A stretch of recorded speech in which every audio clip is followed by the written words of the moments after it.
சிவராத்திரி அப்படின்றது சும்மா உடனே 4 கால பூஜை பண்ணுறது, லிங்கத்துக்கு வந்து கற்பூரம் காட்டுறது, உட்காந்து சாப்பிட்றது, நமச்சிவாய சொல்கிறது, திருவாசகம் சொல்கிறது, இதுதான் சிவராத்திரியா?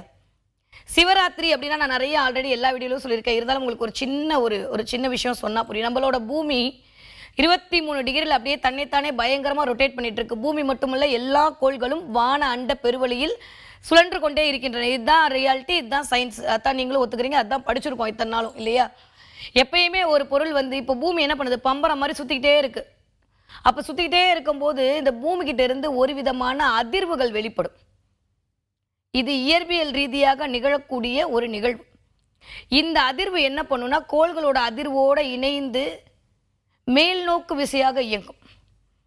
இந்த மேல் நோக்கு விசையாக இயங்கக்கூடிய இந்த நாள் தான் நம்மளுடைய முன்னோர்கள் கண்டுபிடிச்ச ஜீவனை சிவமாக்கக்கூடிய சிவராத்திரி. அண்டமும் இந்த பிண்டமும் ஒரே நேர்கோட்டில் அங்க இருக்கிற அதிர்வுகள் மூலமாக உங்களை நீங்களே ரீசார்ஜ் பண்ணிக்கக்கூடிய ஒரு நாள் தான் இந்த சிவராத்திரி.